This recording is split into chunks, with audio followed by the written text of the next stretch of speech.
I said, okay, we have to obey the laws of the United States. And she said, let me explain something to you. We're not separating the family. And I was like, okay. And so I said, my wife's a JD MBA from Stanford University. She spent a week making sure that we didn't separate the family and we weren't breaking the laws of the United States.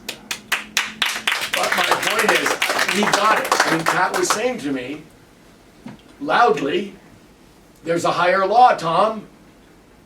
I was saying we need to obey the laws of the United States. And she's saying, yeah, there's a higher law. Those kids need their dad.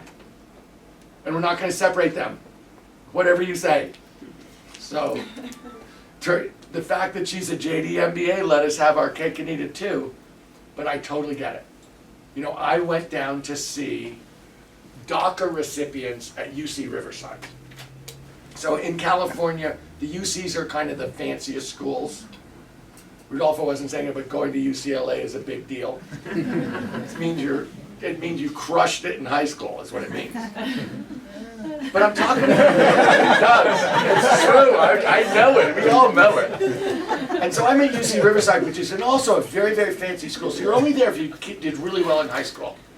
And the DACA kids, pretty much by definition, aren't rich kids. So that means they worked their hearts out in high school and got high grades and did really well. So this is what I learned. Everybody cried at that meeting. Every single kid was hungry at that meeting. Didn't have enough money for food. And what they told me was how hard it was on their families. Because if you're a DACA kid, there's a hell of a good chance your parents aren't documented, which means they can't even come to visit you because they might get pulled over and deported. They don't go to graduation. And this girl told me, so this is everything from freshmen to grad students, 18 years old to 32 years old. This 19-year-old sophomore told me that when there's a problem in the family, her parents go like, it's no problem, Maria will take care of it. And she goes, I am a sophomore theater studies major at UC Riverside. What the hell do I know about that?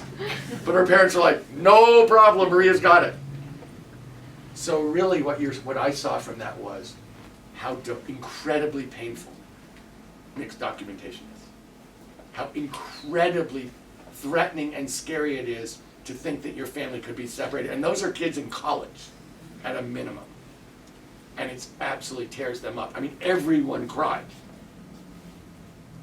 So I get, in a sort of human level, what the meaning is about taking family into consideration in immigration as a basis for thinking about how to do it. Okay.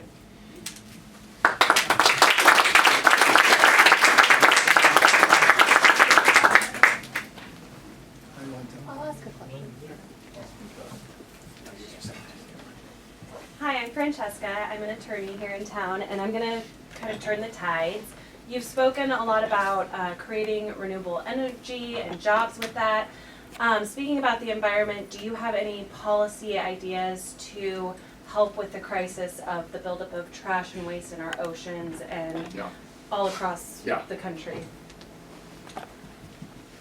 So obviously, there is this gigantic mountain of plastic that is floating around the ocean and killing things and only getting bigger.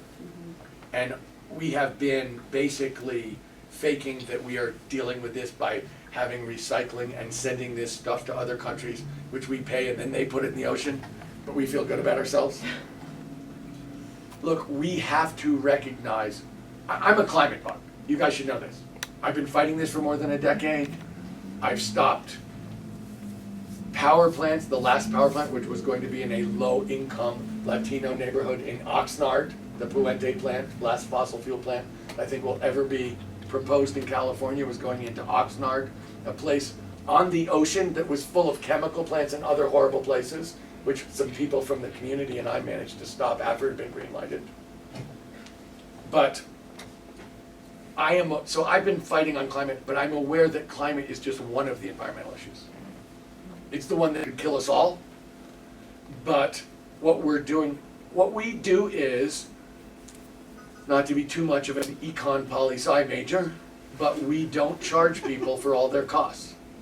And so if you throw a piece of plastic into the ocean, it's free, except it's not free. There's a huge cost to everybody doing that, except nobody pays it, so everybody does it. So what you have to, I mean, in California, we have outlawed plastic bags. And everyone's like, that's the end of civilization as we don't know it. Until it happens, and it's like, did anyone even notice? No. Except the plastic bag makers lied about it for a while. We have to have rules. And you know, in California, I like to say we try everything so no one else has to make the same mistakes. And here's what works. Rules. You can't do it. If you do it, we're going to punish you. And that's what we need to do, honestly, about waste and about plastic bags. It's like saying, no, it's not free for you to throw that into the ocean, so you can't do it anymore. And if you do it, we're going to punish you. And if you do it a lot, we're going to put you in jail. Because it's just too expensive for us not to have a healthy ocean in this world. And you're basically, you know, taking advantage of everybody else in the country and everybody else on the earth, and that's not right. And that's the only thing, honestly, that I believe in. And I would never, as a business person, I used to think, oh, the market will take care of it. No. Turns out we need rules. That's what human beings respond to. And so that's what I'm going to give them.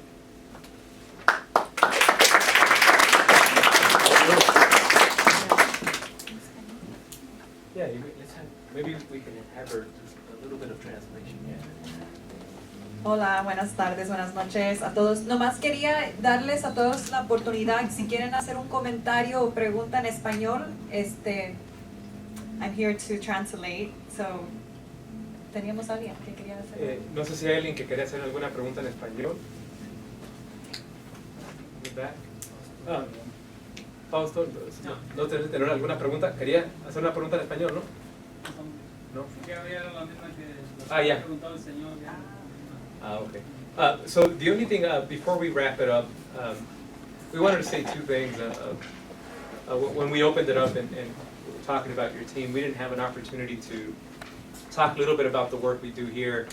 And I wanted to thank our team, so Estefania, Dora, Anthony, Neda, Jackie, and there's some few folk that aren't here. That's the team that makes this office work, and we have to acknowledge all the work they do.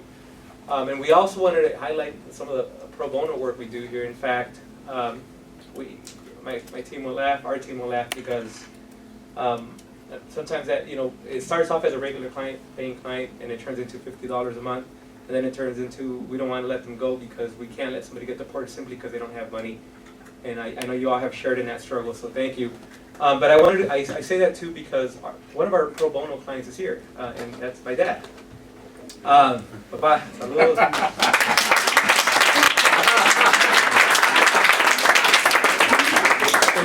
And I only point to my father because we've been through an amazing whirlwind in our own family, and you created the man that could then come around and make you a citizen, and that means so much to me. And I'm honored to have my father here in front of you, where you have joined that immigration fight, and you've been doing it for so long. Not just when, you know, a lot of candidates are just pro-immigrant when they're campaigning. You've proven a track record of being pro our community before you even considered running for president. So that is one of the main reasons why we thought it was so important that we be here today, and that we open up this platform and this space. That took a lot of effort to open up this space, but this was always a dream for us, that we could open up this space and folk could come in and really use it to organize and empower themselves. So thank you again for being here. Thank you, it means a lot to us. That is an amazing story, that you could represent your dad. Absolutely. That is an amazing family story. What a success that is, really, on a personal level. And just last year he swore That's the oath incredible. as a citizen. Congratulations. That's amazing. I just want to say this. Look, we cannot survive 4 more years of Donald Trump. Honestly, I don't think we can survive it as a people, and I don't think we can survive it as a plan. And I don't think I'm exaggerating. And so I view this as a generational election, the way Franklin Delano Roosevelt in 1930 II was a generational change in the way the country was, or the way that Abraham Lincoln was in 1860.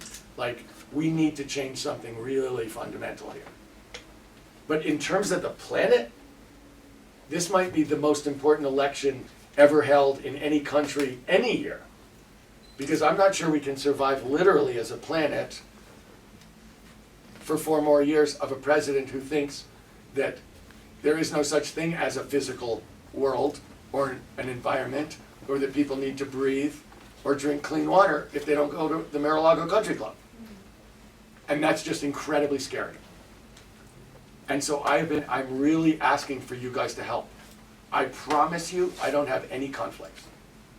I am 100% in this fight for working people, 100%. I'm not wondering about the drug companies, whether I care about their profits. I don't. I care about the people who need drugs. And I'm 100%, and I need people to help me. I need people to caucus. I need people to go to the polls. And I promise you in return that I will give you every single thing I have.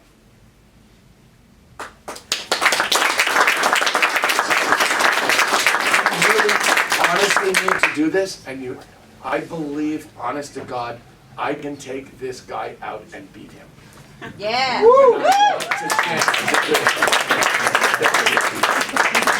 for anyone who's interested in a photo, we're going to line up right over here next to Assemblyman Flores. All right. And we also have food for everybody.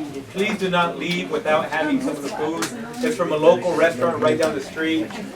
It's really good food, so please do not leave with getting some food. And one more thing too, we have 3 judicial candidates here.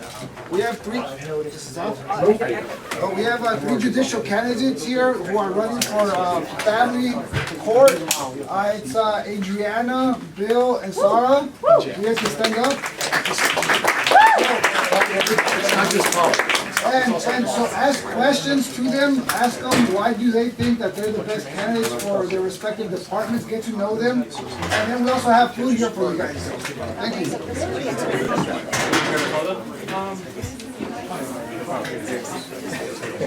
Oh yeah.